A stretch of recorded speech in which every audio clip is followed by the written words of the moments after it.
We have some spooky bird flu news today. Wow, it's been a minute since I talked about bird flu because it seemed like maybe it was starting to chill out. I saw some new evidence that pasteurization does, in fact, make milk and milk products safe enough to drink, that there might be, particulate parts of bird flu virus, but like no full, complete virus that is active and able to infect you. You still should be careful with eggs. Make sure you're washing your hands very thoroughly after handling eggs and after handling raw chicken and any raw meat, really, and cook your eggs all the way through. Rest in peace, all of you out there who love soft boiled eggs. I know I'm a part of the sad soft boiled eggs party. But yeah, so sad. I have more bird flu news. Okay? Because right now, there's a case in Missouri, which was, this was just posted last week as of recording this.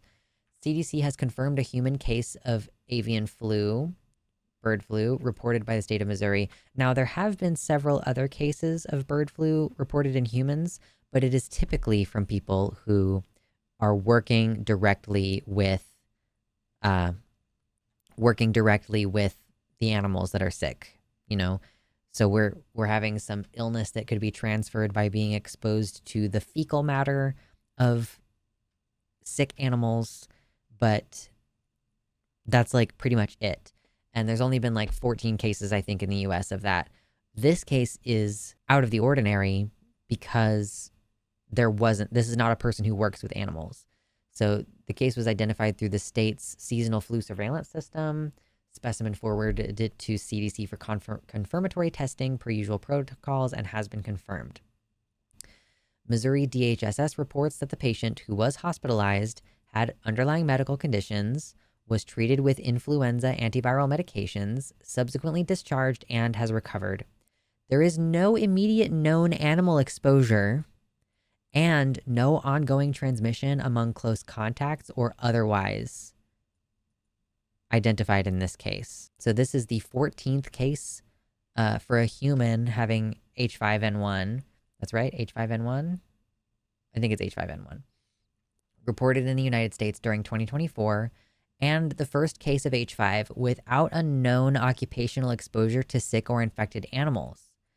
H5 outbreaks in cattle have not been reported in Missouri, but outbreaks of H5 have been reported in commercial and backyard poultry flocks in 2024. H5N1 bird flu has been detected in wild birds in that state in the past. Other novel flu cases have been detected through the country's national flu surveillance system, but this is the first time that system has detected a case of H5.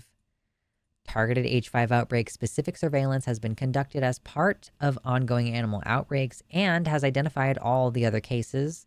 In this case, the specimen from the patient originally tested positive for flu A, but negative for seasonal flu A virus subtypes, and that finding triggers additional testing. So this says it is important to note that while rare, there have been novel influenza A cases where an animal source cannot be identified. The main concern in these situations is that no onward transmission is occurring. Findings from the ongoing investigation will inform whether guidance changes are needed.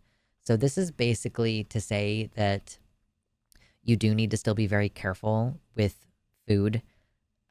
Make sure you're cleaning your kitchen. Don't try to wash off your chicken before you cook it. I know that that's like a thing that some families do. Don't wash your chicken like in the sink, because you're just spraying salmonella water and potentially bird flu water all over your kitchen. Don't do that. Just cook it. Cooking it kills all the bacteria on it. You don't need to wash your chicken. Any raw meat, don't wash it. It's super weird. But yeah, so part of what we're looking for with bird flu, or I guess I should say, part of what we are afraid of finding with bird flu is, for now, we have pretty much only recorded animal to human transfer. People who work with the animals, who are up close and personal with them, having exposure to their breath and their fecal matter and all this, and like especially aerosolized fecal matter from cleaning the floors of these places with power washers.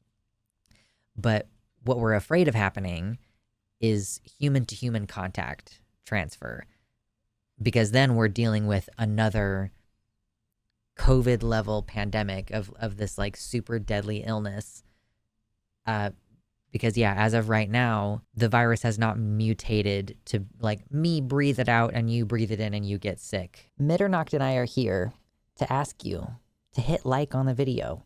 Leave your thoughts in the comments below. Subscribe. Click the bell if you feel like it. You don't have to though. Feel free to check out the other links in the description because I sell merch like this cute tank top. I'm running a GoFundMe to try to move 2,000 miles across the country to a place where I have rights. And I have a Patreon he's smashing his face against my face. Eric in the YouTube chat says, "Oh God, I had bird flu in the 2000s. It's so serious. And if I remember correctly, it's worse in adults." Mind you, back then it was a full-blown outbreak, although did get swine flu as well separately from a pig. Oh my God, no, that's crazy. Yes, a bird flew. It flew? Hardly sounds like news. I know. So I think this just confirms that we should still be acting with caution. Not only is COVID still running rampant, we're in a giant summer wave right now. And the new vaccine, if you don't have insurance, costs $200, as my partner found out at the pharmacy. We've got bird flu that could potentially break out into human-to-human transmission. And we've got Mpox, which is not only transmissible by touch, but is also apparently airborne. So continue to wear masks, as high a quality a mask as you can afford. You don't necessarily have to, if you get like nice N95s or P100s, you don't have to necessarily discard those after every use. I would say if you go to a giant event with that mask on, or if you go to the hospital with that mask on, you maybe want to throw it out after that use. But if you're just using it to go to the grocery store, I will reuse a grocery store mask for like a week or two. So buy the best masks that you can get a hold of. Yes, xylitol is poisonous for pets, but it's there's a nasal spray you can get. So you're just putting the nasal spray in your own face and it shouldn't affect your pets at all. Mouthwashes with active ingredient CPC can kill all of everything that's living in your mouth. And then using probiotic S. salvarius K12, which you can buy on Amazon. All of these things are super easily accessible. The nasal spray and the mouthwash you can get from any grocery store, like any grocery store that carries shampoo and stuff. And the probiotic you can get on Amazon. And those things all reduce your viral load if you get sick, which stands to reason that they also can prevent you from getting sick by like being hostile to any COVID or anything else that enters your nasal cavities and tries to get into your mucous membranes. Oh, fun. Also, apparently if you have had the smallpox vaccine, you have some protection from Mpox. There is also an Mpox vaccine, although it is harder to get a hold of. Yes, as of recording this stream, it's 9/11, and Mama says, on this 9/11, make sure to remember the 3,000 lives lost to a terrorist attack and forget the millions of lives lost to the pandemic because public health isn't profitable, right? I don't actually know if I have COVID. I'm testing negative, but I feel awful. Well, whatever you're sick with, all of the things that I've recommended can help, because all of the things that I recommended are like hostile to viruses. So whatever viral illness you have, even if what you have is the common cold or RSV or whatever, all of these things should still be helpful to you. I agree, Neko. Yeah, kitchen sinks are some of the dirtiest surfaces in the house, and also seeing how people are treating COVID with people, passing mask bans and the general idiocy around this. If bird flu starts spreading human to human, we're cooked. Listen, y'all who don't wear masks are cooked, okay? I'm gonna continue not getting sick.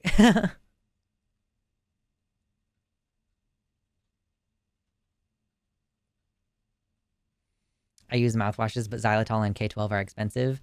Well, you don't have to take the probiotic every day. You're just starting a culture in your mouth and then like feeding it periodically, like any probiotic thing. Like I have now become a person who makes my own homemade kombucha. You don't have to like feed it every day. you have the culture, and then you feed it like once a week, right? So you could take the K12 like once a week. The xylitol nasal spray, the last time I bought some, it was like $7. And I can assure you that being out of work from your COVID illness and then permanently out of work from your long COVID is going to be more expensive. So, like, I would say cut out whatever you have to cut out in your budget to make room for these protective measures. I actually have my nasal spray right here. I've been using it once a day, basically, since I have an event that I go to on the weekends that's outdoors and I can't wear a mask because it's too hot. So I'm doing a bunch of other stuff to prevent myself from getting sick. Yes, and this is a good point, and I will end this segment on this point. In a box, if you think you might have COVID, then you should try to rest as much as humanly possible, not only during your illness, but also for like 6 weeks after you recover. Because if you try to push yourself, like if you try to exercise or if you go to work and you exert yourself a lot, I'm not saying you can't go back to work for 6 weeks, but like rest way more than you feel is reasonable, radical rest, to prevent you from having those long-term complications. Yeah, like last time I had COVID, cardio was hell afterwards. Yeah, for sure. Thank you to the patrons, especially Bo E, Hapax Legomenon Patient Advocate, Tiago Nascimento, Mersh Rolvag, Sarah A, Jack, Amanda B, Michelle Frateroli, Michelle Winter, Wellington Marcus, Danielle McDonald, Suzanne Maynard, DZXN, Jamie Jam, Nova, Sojo, Past Null Infinity, Elizabeth Bartell, Jericho, Athiet, Desi Quiche, Celeste, Mr. Atheist, Liam Hodgson, Kevin Young, and Ella V. Nobody.